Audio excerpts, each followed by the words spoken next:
Relativamente à minha temática, vocês vão poder acompanhar aqui algumas das ideias. E agradeço aqui algumas coisas que foram ditas por mim.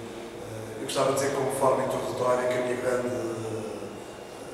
minha grande preocupação, pelo facto de eu ainda ter sorte de poder andar por esta Europa fora, a saber como é que estão as coisas do desporto e integrativamente ao desporto, eu tenho uma visão otimista daquilo que vão acontecer nos próximos anos relativamente a Portugal.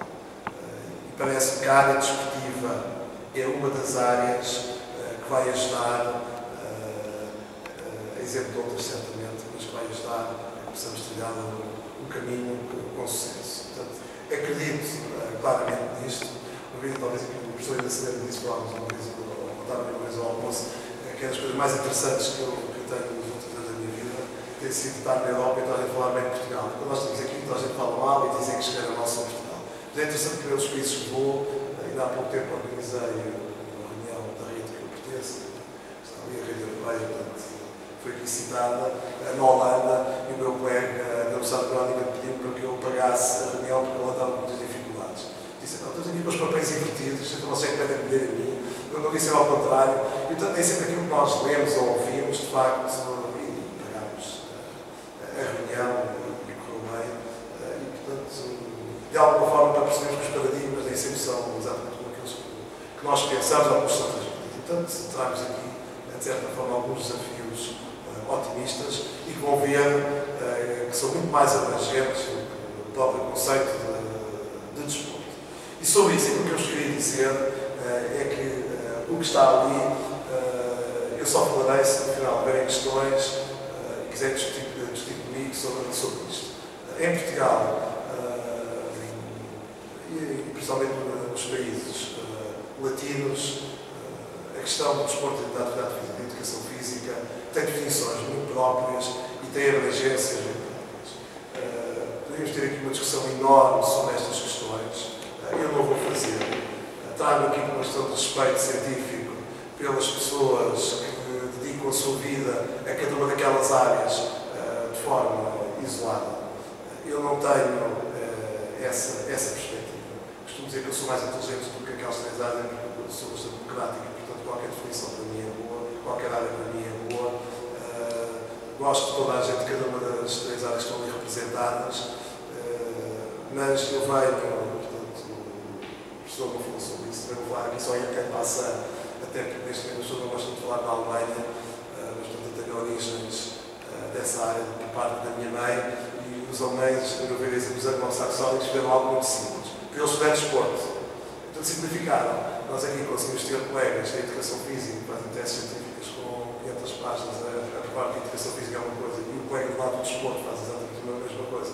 E andamos aqui a discutir esses paradigmas, e são interessantes, como disse, se quiserem depois, porque há alguma questão sobre isso, poderei-vos dar a minha opinião relativamente a essas questões, mas de facto, aquilo que entendem os anglo-saxónicos, entendem os nórdicos, entendem os alemães, é que de facto o desporto é o desporto, e tudo gira à volta do desporto, e quando estamos nas escolas chamamos de educação física, quando estamos nos estados chamamos de atividade física, mas o CERN, ou core business, como está na moda, é de facto o desporto. E, portanto, é nessa perspectiva mais lata que eu vos vou apresentar as minhas ideias. Eu gosto muito desta frase do professor Jorge Bento, que certamente alguns de vocês conhecem, que é o diretor da Faculdade de Desporto do Universidade do Porto, uma pessoa bastante polémica, mas com uma opinião muito crítica. Eu acho que ele consegue, de uma forma muito simples, dizer aquilo que é o desporto. E, portanto, eu costumo dizer que o desporto, o seu jogo de futebol, manda todo o mundo, maravilhosas expressões e cores da vida. Portanto, acho mais otimista do que esta descrição sobre o desporto não existe.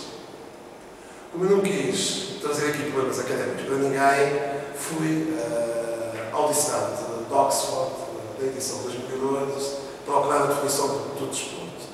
E acho interessante também aqui, para quem não é nada do desporto, que serão certamente as pessoas que fazem este dicionário, vão buscar uma definição, a tradução é minha, portanto não está validada, portanto apenas para ter uma ideia, mas basicamente como está ali uma atividade que envolve esforço físico e habilidades motoras, em que devido a uma equipa compete contra outra ou outras equipas, como forma de entretenimento. Portanto, Penso que vocês, ficando com esta ideia básica daquilo que é o desporto, estão neste momento prontos ou habilitados a compreender tudo aquilo que eu vou falar, que não será nada complexo em termos do que seria, se tivéssemos aqui uma discussão mais científica, mas que, como disse, e quero tentar sublinhar isso, tem todo o prazer depois da parte das perguntas, de poder aprofundar alguns temas, se for esse o vosso interesse ou curiosidade que tenham relativamente à minha pessoa. O desporto é esta valência. O desporto tem várias áreas que intervêm. Nós vamos falar aqui sobre algumas delas, nomeadamente sobre a saúde, sobre a educação, sobre a sua organização, sobre a economia. São as áreas que nós vamos abranger, mas ela abrange muito mais áreas.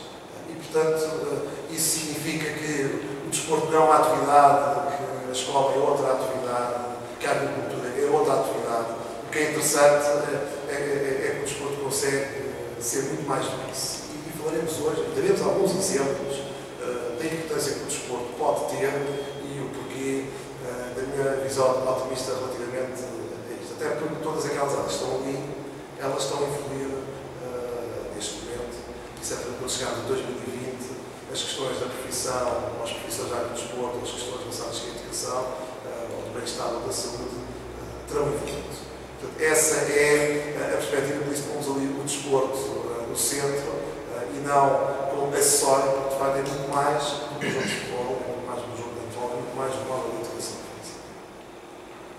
E então, fazendo a ponte para a saúde, é extremamente interessante que a própria Direção-Geral de Saúde aconselha o desporto conforme melhorar a saúde e o bem-estar. Há muitos poucos dias, numa comissão que eu pertenço, da Saúde da Juventude, já pertencia do anterior governo e do atual governo, portanto fico satisfeito até que haja trocas, pelo menos assim posso dizer que tenho experiências de duas cores políticas diferenciadas, porque estou lá numa perspectiva técnica e não política. Dizia ao Secretário de Estado, não deixa de ser interessante, e para quem está na Federação de Futebol, é um dado que pode utilizar nos seus argumentos. É interessante que os países têm melhor desenvolvimento da formação de treinadores. São aqueles países que têm mais prática de atividade física regular e são aqueles países que gastam menos em saúde. E isto é interessante. Portanto, significa que, de facto, muitas vezes quando falamos em investimento, eu agora costumo dizer que o maior investimento que existe é na nossa saúde. E, portanto, todas as outras áreas são importantes, é verdade, mas nós queremos sobreviver. Quando discuto com os diretores das escolas dos meus filhos, com as pessoas dos meus filhos, e quando discutimos, e claro, nós a minha como podem calcular, quando discutimos o que é mais importante é a matemática, a história, a portuguesa, isso que é mais importante é os meus filhos terem saúde o mais tempo possível. E, portanto, tudo que vocês possam fazer para que isso aconteça, isso para mim é importante. E, obviamente, dentro da saúde está a educação, isto em todas as áreas, mas, sendo eu desta área, seja do desporto, tenho plenamente e os dados correm isso. E, portanto, não é gostar mais do país A, B ou C, é o facto dos países mais desenvolver, com dados concretos, é isto que acontece. Portanto, quanto mais ativo é o país, melhor é. Portanto, eu dizia então ao Secretário de Estado, o desporto é assim. Diga lá, eu sou colega da saúde. Se ele investir mais no desporto, ele vai para a parte da saúde. E explico lá aos colegas da Troika exatamente o mesmo, que é que o desporto precisa ter mais dinheiro, porque este dinheiro vai fazer com que, de facto, o país funcione de maneira diferente. E penso seriamente nisto, porque depois, como estou nos outros países, é esta a realidade com que nós somos confrontados. Então, está bastante pequeno, mas conseguem ver ali o círculo a vermelho. Portanto, esta é uma idade muito sensível em Portugal, que é os 11, os 15 anos, e vocês reparem, se me permitem, nesta questão, portanto, reparem, Portugal, nestas idades, e vocês sabem que entre os 11 e os 15 anos, atualmente, é a escolaridade obrigatória. Provavelmente a escolaridade poderia ser diferente há uns anos atrás, mas com a escolaridade obrigatória, significa com a educação física curricular obrigatória, estamos muito cá em baixo ao nível das crianças que fazem atividade física regular. E não estamos a falar assim federados de qualquer modalidade, estamos a falar de fazer atividade física regular 3, 4 vezes por semana. Nestas idades, países como a Áustria, Irlanda, Espanha, Finlândia, República Checa e por aí fora estão muito à nossa frente. Poderiam dizer a alguém, consiga ler daí, coisa que eu te vi, então como é que a França ou a Dinamarca estão ao nosso nível? Seria interessante, de facto, tentar perceber porque é que esta situação acontece. Nesta faixa, certamente haverá algumas ideias. De qualquer forma, para dizer que existe ainda um longo trabalho, este estudo é de 2009 2010, portanto é um estudo bastante recente, existe um longo trabalho que ainda tem que ser feito para que isto melhore. Porque isto significa que se estamos nesta situação, estas crianças, as que não estão aqui, as que não fazem atividade física regular, vão ter problemas daqui a alguns anos.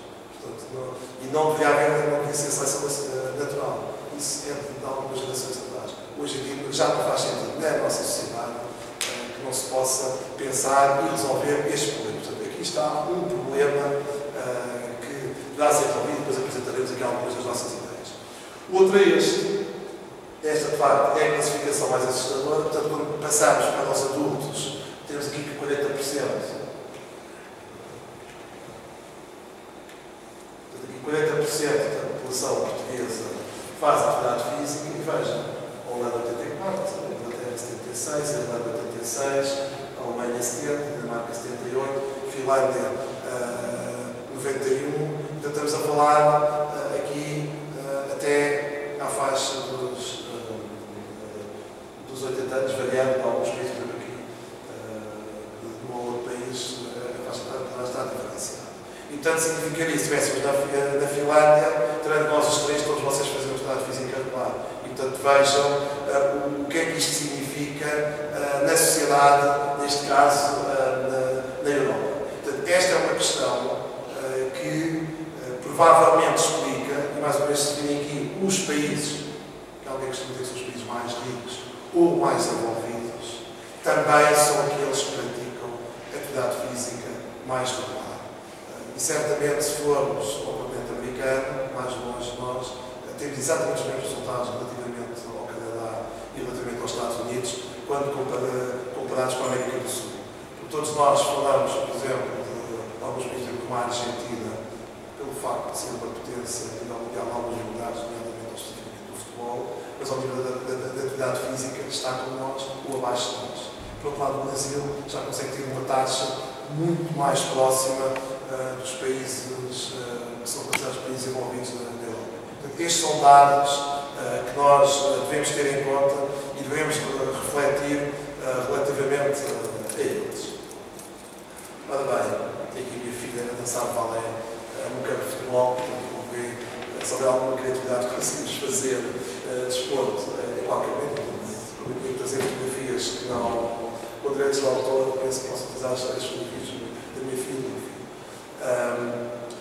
Existem, ou vão existir, nos próximos 8 anos, momentos muito interessantes, que vão ser os momentos que nós consideramos que Portugal deve aproveitar como oportunidade de estar atento. E aqui falo de todos nós. Portanto, não falo apenas de nós que investimos ou que trabalhamos no desporto. E vocês vão ficar surpreendidos com algumas coisas que eu vos vou apresentar relativamente a isto. Porque é extremamente interessante. Eu penso que é coincidência. Gostaria um dia que alguém nos dissesse se é ou não. Mas é interessante que nos próximos 8 anos há grandes momentos na Europa e há grandes momentos nos próximos OFA. Eu tinha que trazer esta informação aqui para o Centro de Investigação, porque sei das relações, sei das nossas relações privilegiadas com o espaço dos OFA ou com o espaço da América Latina, e é muito interessante, de facto, isto. O que traz ainda mais razão às minhas expectativas positivas relativamente ao desenvolvimento do nosso país. Se não reparem bem, mas já, portanto, um momento que foi importante, ou 2 momentos que são muito importantes em 2012, foi a criação de 2 leis. Uma sobre a formação de treinadores, depois falarei disso como um caso de sucesso em Portugal face aos anos que evoluiu. E a outra questão são as atividades esportivas mais vulgarmente chamadas pelos ginásios. Portanto, em 2012, finalmente, aquilo que todos vocês podem pensar, que o Zé Marinho não é treinador profissional em Portugal, porque a profissão de treinador não é reconhecida pelo Estado português. Todos nós sabemos que ele ganhava dinheiro quando foi treinador em Portugal. Ou até o ano passado, todos nós sabemos que os treinadores de futebol, de handball, de massa, ganhavam dinheiro, mas agora a profissão não é reconhecida. A profissão de cabeleireiro é reconhecida. É reconhecida. profissão de carpinteiro é reconhecida. Isto pode parecer esquisito, mas se forem ao catálogo, o atual catálogo das qualificações profissionais, vocês ainda não veem lá a profissão de treinador, nem veem nenhuma profissão relacionada com o desporto. E isto, certamente, na academia existe, na escola de desporto melhor, mas não tem que Santarém, licenciamos pessoas na área do desporto, outras universidades do país fazem, portanto, através da via académica, de facto, nós temos, mas através da via profissional não existia reconhecido. Portanto, este é um marco que vai mexer, certamente, com os próximos anos, já está a mexer com todas as estruturas relacionadas com o desporto. Depois, também, não sei se sabem, em 2014, eu estou a fazer figas para todos os ministros do desporto, aprovem isto. Quando estiver em Bruxelas, tem que convencer o seu Estado de Estado a dizer que isto é uma coisa importante para a Europa. Se todos os países conseguirem, os ministros do desporto, os Estados do desporto, achem que isto é importante, em 2014 até 2020, vai ser a primeira vez que a Comissão Europeia vai ter no seu orçamento uma rubrica para o desporto, que não a tem. Todas as verbas que foram utilizadas pelos nossos estados de futebol, os outros estados de futebol, não foram verbas do desporto, foram verbas de outras rubricas, novas públicas europeias e por aí fora. Portanto, isto por si só é ser aprovado, significa que nos próximos 6 anos as estruturas desportivas em Portugal poderão dar referência. Dou-vos um exemplo de algo que é transversal. Isto significa, por exemplo, que uma escola aqui de Santarém pode construir um pavilhão com fundos públicos. E não é com o dinheiro de outras áreas, é com o dinheiro do desporto. Vejam o que é que isso significa para uma Câmara, ou para as diversas câmaras aqui do nosso distrito, haver esta possibilidade, construir uma pista de atletismo, construir um campo de futebol, construir um parque para as crianças, um parque desportivo, melhorar as instalações aqui do Inatel de Santarém e por aí fora. Portanto, existe aqui um potencial pelo simples facto de acharem que o desporto deve fazer parte do orçamento da Comunidade Europeia. É um marco. Pode ser um marco, de facto, muito importante. Bom, a nível escolar, 2013-2017, vai ter um novo programa do desporto escolar. Por aquilo que eu já sei, vai ser um programa muito mais relacionado com a área do desporto, o que me deixa muito satisfeito, porque o desporto escolar, muitas vezes, estava apenas conectado com o setor educativo, porque o desporto escolar, como estrutura, está conectado ao Ministério da Educação, como vocês sabem, desde sempre, ou quase desde sempre, e este programa de desporto escolar está a ser articulado, a construção deste programa de desporto escolar, para o Serviço de Estado do Desporto. O que é interessante, é um passo diferente, não significa que vamos ter mais Cristianos Ronaldos, ou Rosas Motas, ou Carlos Lopes, não é isso, mas significa que começa a haver uma preocupação transversal sobre aquilo que deve ser o desporto da nossa sociedade. Também não sei se sabem, em 2013 vamos ter os Jogos da Lusofonia em Goa. Porquê é que isto é importante? Porque depois, em 2014, temos o Campeonato do Mundo de Futebol no Brasil. Reparem, estamos aqui, digamos, no início. Também em 2014, os Jogos Olímpicos de Inverno vão ser na cidade europeia, apesar de ser na Rússia, ainda da parte europeia. Então, para perto, não estamos a falar em Pequim, não estamos a falar em Toronto, estamos a falar que os Jogos, nós normalmente não acompanhamos, dado sermos um país onde dificilmente conseguimos ter as atividades esportivas relacionadas com os Jogos Olímpicos, mas a proximidade pode ser visto como uma oportunidade. Em 2015, os Jogos da Lusofonia são no Brasil. Passam de Goa para o Brasil, portanto mudamos de continente, mas continua a haver uma relação lusófona, pode ser os Jogos da Lusofonia. Em 2016, temos os Jogos Olímpicos de Verão no Rio de Janeiro. Portanto, não sei se aperceberam-se, em 3 anos o Brasil consegue 3 atividades importantes. O Campeonato do Mundo de Futebol, Jogos da Lusofonia e os Jogos Olímpicos. E, portanto, dadas as relações privilegiadas que temos com o Brasil, pode ser aqui mais uma oportunidade de, através desta situação, conseguirmos promover as nossas atividades. Em 2016, o Campeonato da Europa será em França, portanto, perto daqui, significa que se Portugal lá tiver menos gastos para a produção de futebol, mais perto, é mais fácil ir à França do que ir à Ucrânia, ou à Polónia, podemos falar disso quando for, ou à Finlândia, e, mais uma vez, uma comunidade fortíssima de portugueses que encontram-se neste país, mais o potencial que temos. Em 2017, a vocês diz pouco, que que é o 14º Fórum da Rede Europeia das Ciências do Desporto, da Educação e do Emprego, há 10 anos este mesmo fórum foi reunido. E é interessante, é mais um exemplo de como estamos, se vocês virem todos os documentos escritos pela Comissão Europeia, parece lá, a Convenção de Reunião. E se calhar há muitos poucos portugueses que sabem aquilo que se passou em 2007 nessa Convenção. E em 2007 aquilo que aconteceu foi que foi a primeira vez que todas as agências desportivas, políticas, governamentais, não governamentais, reconheceram a atividade de treinador como uma atividade determinante para a evolução do desporto na Europa.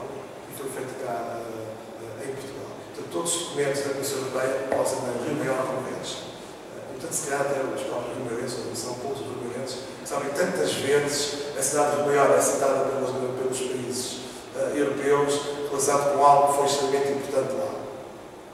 Em 2018, o Campeonato do Mundo continua na Europa, portanto estava no país lusófono, não acontece na Europa, e em 2020 temos muitas esperanças que Madrid possa ter os Jogos Olímpicos de Verão. Eu, de propósito, apresento-vos aqui apenas as atividades que têm impacto ao nível orçamental superior. Há campeonatos do mundo e, como ouviu, a minha modalidade, pelo menos quando eu estou mais ligado, não é o futebol, é o handball, que é a modalidade olímpica. Há campeonatos de handball, há campeonatos de rugby, há jogos escolares da FISEC, há campeonatos universitários. Existem imensas outras atividades esportivas, congressos, etc. Mas é extremamente interessante que em 8 anos os maiores eventos ou são dos países lusófonos ou são em países europeus. E isso significa, para um país como o nosso, um grande potencial. Porque sempre, lembro que Portugal, por exemplo, no futebol teve que estar no Campeonato do Mundo da Coreia, por exemplo, no handball teve que estar no Campeonato do Mundo do Japão. Isto cria uma despesa e cria uma distância tão grande, mesmo para as próprias empresas, é difícil os patrocínios, porque não acreditam que alguém vá estar lá a ver o que é que quer que seja num país como nós. Sendo não, para ser nos países lusófonos, isto significa que para toda a sociedade, para todos nós, existe maior potencial. Esta é uma das questões transversais. Daí que os desafios que eu considero que Portugal tem, um deles tem a ver que quanto mais for o desporto, maior será a melhoria da sociedade. Portanto, isso é algo que eu acredito convictamente e depois também daremos alguns exemplos sobre isso. Outra questão que é óbvia, portanto, que é o desporto relacionado com a saúde. Mais desporto, mais saúde. Portanto, a medicina e os médicos estão cada vez mais sensibilizados para esta questão. Já lá vai o tempo que o médico diz simplesmente vai fazer ginástica, vai fazer natação, porque isso faz bem à saúde. Portanto, esse tipo de discurso hoje em dia não existe. Hoje em dia, consoante ao caso a caso, as pessoas ligadas à medicina têm uma opinião muito própria e muito válida relativamente à empresa do desporto e da saúde, e por essa razão é que aparece a tal relação do nosso Ministério da Saúde sobre a importância da atividade física regular. Se tivermos mais desporto, temos mais educação. Há valores que se aprendem no desporto. E devo dizer isso, quem não tivesse a oportunidade perdeu algo de importantíssimo. As questões da ética, as questões dos valores, as questões do companheirismo, as questões das relações familiares, as questões do treinador com o pai ou a treinadora com a mãe, do professor de educação física, as preocupações que tem relacionado com os alunos, é determinante para uma melhor educação. Portanto, eu costumo dizer, e normalmente isso é muito referido da nossa comunicação social. Por exemplo, o Luís Filipe é um excelente aluno. E é um exemplo, é um dos exemplos de uma modalidade que vocês conhecem, que é o caso do futebol. Se eu for para o handball, o Carlos Rezende, que atual treinador foi o melhor jogador de handball de todos os tempos, pelo menos por lugar de faixa da cidade, é bom, é mestre, está atualmente a fazer o doutoramento. Se fôssemos falar de pessoas não portuguesas, por exemplo, o Carlos Calova ou o Carlos Soares, muitos de vocês são da vossa geração dos xadrez, eram excelentes alunos. E, portanto, aquela relação de que não sabes nada, fazes desporto, é um mito, não passa do mito. E hoje em dia, qualquer futebol profissional, investe na formação e na educação dos atletas. Os pais estão mais sensibilizados. Não estudaste, não fazes desporto, esses castigos que eram muito costume durante alguns anos, cada vez que tem tido a tendência a acabar, portanto significa que hoje temos a certeza que existe esta relação que é muito além da educação física. Mais desporto é mais economia. Todo o desporto ajuda a economia e esse é um aspecto que é determinante, pelas razões que vocês sabem, não é preciso falar muito sobre isso, porque lemos todos os dias para lá perceber. Tem que haver esta preocupação. E depois vou dar um exemplo muito pragmático relativamente a isso. E não para o fim, porque sendo o diretor da investigação, a verdade é que é assim. E disse isto aqui ao professor há umas semanas atrás. Dizendo contra mim, as ciências do desporto estão ainda muito longe de qualquer área científica. Daquilo que nós estudamos no desporto é um bocadinho. Há muitas áreas que nós temos que estudar. O desporto tentou-se associar à saúde, tentar-se à educação, para ter mais projeção. Mas estar a investigar as células estaminais, estar a investigar a história, seja ela a portuguesa, a história a nível mundial, está há muitos anos à frente. As pessoas das ciências do desporto, onde eu me incluo, temos de ser mais humildes e reconhecer que precisamos de tempo. A investigação vai perder 2 para mim escrever 10 artigos que eu passo a ser uma sumidade na área do desporto. E ainda precisa ser do desporto transversal, como vocês aqui veem, e por isso está na área das ciências sociais e humanas, precisa de muito tempo. Precisa de muito tempo. Há pouco, nós temos estas relações, quando vi que os 2 colegas militares, por coincidência, e é coincidência mais uma vez, eu estava a ler uma investigação que foi feita sobre a atividade física no meio militar. E é interessante que aquilo que hoje em dia é estudado no meio militar é totalmente diferente daquilo que era estudado há uns anos atrás, e será interessante perceber se aquilo que é ensinado no meio militar está ou não atualizado. Ontem dei um programa sobre isso, sobre o exército português, e vi lá algumas coisas, fiquei um bocadinho preocupado. Não aquilo que eles disseram, não aquilo que a reportagem fez, porque achei muito interessantíssimo, gostei, porque eu ia ver aquela reportagem, que achei um momento a nível de comunicação social interessantíssimo, mas vi alguns exercícios que foram lá feitos pelo Sr. Tenente, que eu tenho muitas dúvidas sobre, de facto, se aquilo, nos tempos de hoje, é o que é ensinado na academia. Hoje não estou a dizer que a pessoa faz aquilo mal porque não sabe, é porque evoluiu. Portanto, se vocês hoje forem ver um treino de futebol, não tem nada com o treino de futebol há 20 anos atrás, forem ver um treino de badminton, não tem nada a ver com o treino de badminton. Portanto, isto tudo evoluiu. Isto é positivo. Portanto, não tem nada de negativo. A mim, quando me ensinaram a dar aulas de educação física na FMH, nunca ninguém, portanto, isto é na década de 90, nunca ninguém me ensinou que eu hoje, no século XXI, ia ter chineses, ucranianos, brasileiros, muçulmanos, indianos na minha sala de aula. Ninguém me ensinou isso. Sabe, eu sempre depois isso superior. Ainda não tem tanta gente dessas nações ou dessas religiões.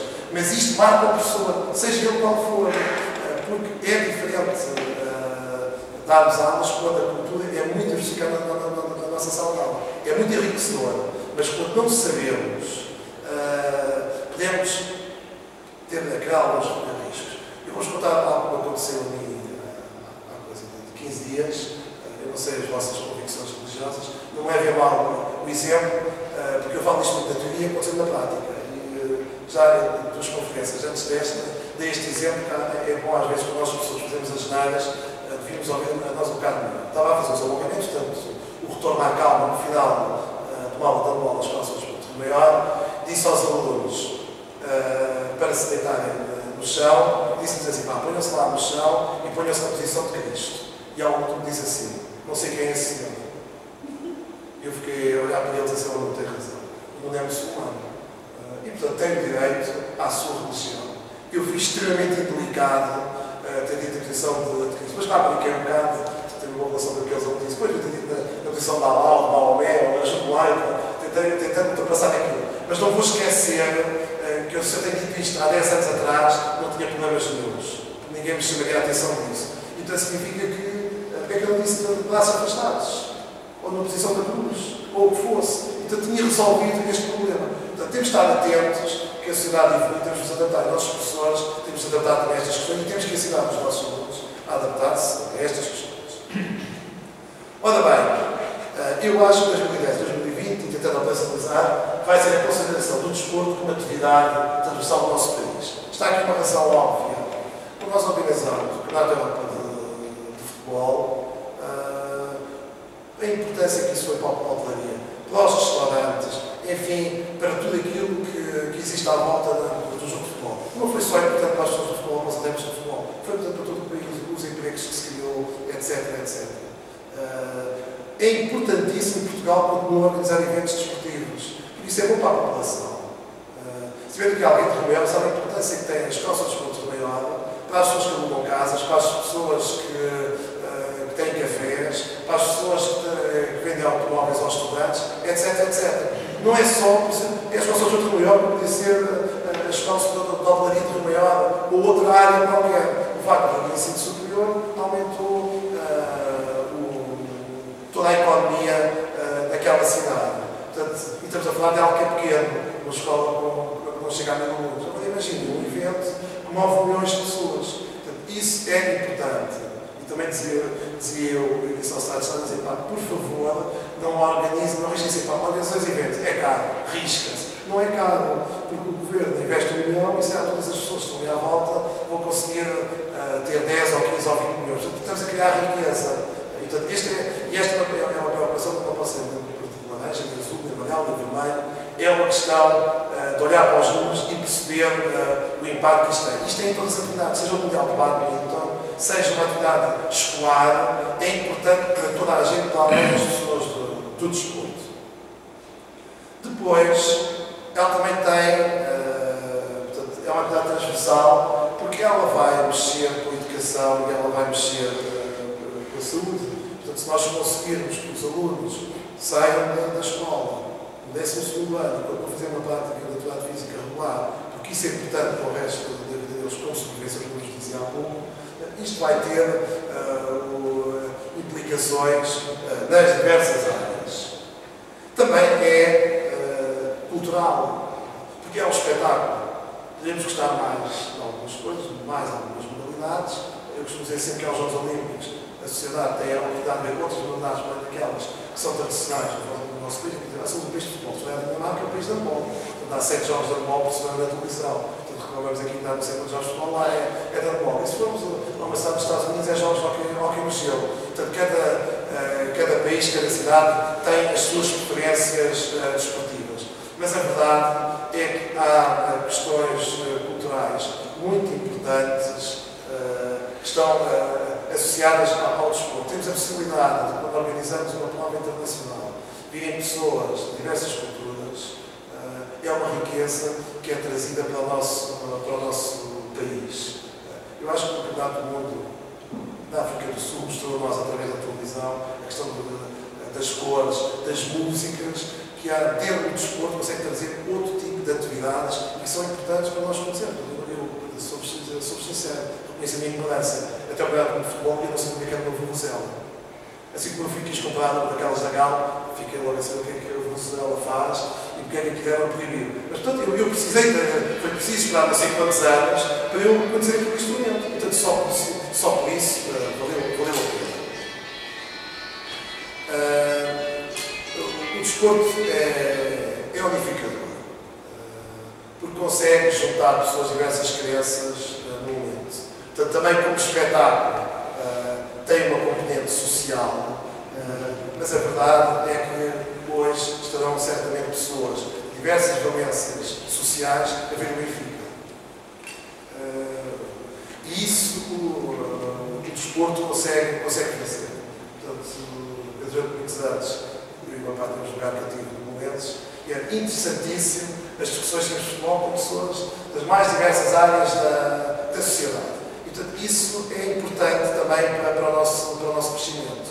E, portanto, as atividades desportivas, quando eu vou com os meus filhos às atividades desportivas deles, seja de ginástica, seja de futebol, seja lá, enfim, ou quando eles estão envolvidos, portanto, os pais têm uma riqueza que trazem das conversas e estamos a viver um momento e isso também vai nos ajudar a vermos o mundo de uma forma diferente. Para terminar, para não alongar também muito mais, porque já ultrapassei o tempo que tinha prometido, gostava de só de falar aqui da formação de treinadores, que é um caso de sucesso cá em Portugal, não na perspectiva de hoje, a formação dos treinadores em uma profissão, mas só para vocês terem uma ideia do tempo que isto demora. E então, é assim, em 97, portanto, há 15 anos atrás, é fundada uma instituição que é a ICCE, é o International Council for Coach Education, ou seja, traduzido para português, é a Associação Internacional responsável pela formação de treinadores. Portanto, isto há 15 anos, a nível internacional, e depois mais tarde aparece a entidade europeia responsável por isso. Nós, em Portugal, em 99, já na década de 80 já tinha pensado alguma coisa, mas o primeiro decreto-lei que vai começar a pensar que era bom regular a profissão de treinadores, em 99, portanto, reparem, há 13 anos. Aparece um projeto europeu, que é o projeto AESIS, que durante 4 anos vai-nos trazer dados muito importantes relacionados com a profissão de treinadores. Em 2007, há apenas já 5 anos, é escrito aquilo que chama-se White Paper, traduzido para português, ficou horrível, o livro branco, o papel branco, sobre o desporto e que consagra a profissão de treinadores em 2007. Cá está a Convenção de Reunião em 2007, no momento em que, a nível europeu, isto é reconhecido como sendo importante para a sociedade. E em 2008 aparece o primeiro decreto de lei e que, de facto, é depois operacionalizado, coisa que não tinha acontecido com o decreto de 99, com o despacho de 5 de setembro de 2010, que vem regularizar isto. E aparece a Coordenação de Formação de Treinadores. Em agosto de 2011, portanto, a rede europeia passa a ter a sede em Portugal. É a primeira vez que isso acontece. O Presidente e o Secretário-Geral são portugueses. Nunca tinha tal acontecido nesta rede europeia, que é a rede mais antiga da Europa na área das ciências do desporto. Portanto, significa a confiança dos nossos parceiros europeus sobre o potencial da rede europeia, como vê, temos para ver emprestado. Acho que não vamos esquecer isso para este vídeo. E no dia 28 de agosto é consagrada a lei da formação de treinadores. Portanto, há aqui um exemplo aquilo que eu falava da investigação, mas como vê, professor, não é só da investigação, também na área mais administrativa, é preciso tempo. Portanto, foram precisos 13 anos para regular uma profissão. Portanto, significa isso que não é fácil, as pessoas devia ser mais rápido, certamente tem erros, há federações que não gostam de algumas coisas, mas isso é perfeitamente normal, porque é preciso tempo. Uma criança com 13 anos não sabe tudo, portanto, tem um longo caminho a caminhar. Portanto, é só para ter uma ideia que significa isto, que certas profissões que são muito antigas no nosso país e na Europa estão muitos anos à frente da profissão. Portanto, é preciso tempo, é preciso espaço, é preciso investimento a nível social, a nível educacional, para que de facto isto melhore. Aqui, este slide, só estou aqui para dizer, eu falo aqui da rede europeia, para fazer propaganda da rede à qual eu pertenço, para dizer que a Europa tem excelentes coisas, Portugal tem excelentes coisas, e hoje em dia, através da rede europeia, conseguimos modificar isto. A Europa vem a Portugal buscar conhecimento para resolver problemas da Europa. E só para vocês terem uma ideia, Portugal teve a primeira lei em 2008, e neste momento, os países mais desenvolvidos da Europa pegaram aquilo que nós fizemos e já estão a aplicar. E nós andamos a discutir. Fiz parte da comissão, são 17 comissões que não concordam com algumas coisas e, portanto, está a fazer uma comissão para discutirmos isto. E, pá, nós vemos a primeira lei, mas agora estamos a para a discutir a lei. Os outros para a nossa lei e aplicaram. E mostrava eu, esta no relatório que entregámos, o modelo alemão foi baseado em nós, mas como nós não o escrevemos, eles vão dizer que é deles. Então não podemos fazer nada contra isso. Depois alguém vai dizer que vamos assumir o modelo alemão, pois vamos, porque eles foram espertos. Vieram cá a ver. Nós não temos tempo nisto. Precisamos de mais maturidade. Por isso é que eu vos dizia que é preciso pessoas da outra área social, não só pessoas da sociedade, não é só pessoas do desporto, a pensar no desporto, precisamos de outras pessoas de outras áreas que venham contribuir para que o desporto, de facto, tenha um papel ainda mais importante na nossa sociedade. Saber que isto está a ser filmado, eu acho que há um potencial enorme para o Centro de Investigação e para a lusofonia, porque certamente que o Brasil, os países africanos, mesmo os nossos amigos do Centro de Investigação da América do Sul, até até porque neste mês nós assinamos há muito poucas semanas o projeto AESIS para a América do Sul. Neste momento, praticamente todas as universidades do Chile, do Paraguai, da Argentina, da Costa Rica até a América Central. Então, vai aqui mais um ou dois países, Colômbia, e mais um outro país, Uruguai, penso eu, querem aplicar o mesmo modelo que a Europa está a aplicar e que Portugal foi pioneiro, ou também esteve nas genes desse incentivo. Portanto, nós temos que aproveitar isso. Se não daqui a uns anos, como dizia o meu pai, a melhor agenda que Portugal fez foi ensinar aos espanhóis a jogar hockey patins. Nunca tínhamos feito exemplo, porque ninguém, a nós não nos ensinam essas coisas, não nos dão isso, não beijam. Eu acho que ele tem razão, de facto, eu acho que ele tem razão. E, portanto, aqui, espero que desta vez, Portugal, na área do desporto, tenha orgulho daquilo que está e do potencial que tem e que utiliza a sociedade para isso. E, portanto, está aqui, em termos gerais, aquilo que se conseguiu com os treinadores e, portanto, Portugal influenciou, Portugal é competente nesta área, Portugal quis liderar este processo, não teve medo de liderar este desafio e conseguiu fazer. Portanto, noutras áreas certamente também o faz, aqui está a fazer, portanto a sociedade deve aproveitar, os diversos setores da nossa sociedade devem aproveitar este modelo para aqui intervirem e para aqui ajudarem o setor do desporto. Da minha parte, era isto que tínhamos para apresentar. Espero que não tenha sido muito pensador para quem o desporto é apenas algo que vem da televisão de vez em quando. Gostei muito de estar aqui e neste momento estou disponível para qualquer questão que queiram fazer sobre a minha apresentação, sobre algo que espero que tenha sido. Muito obrigado.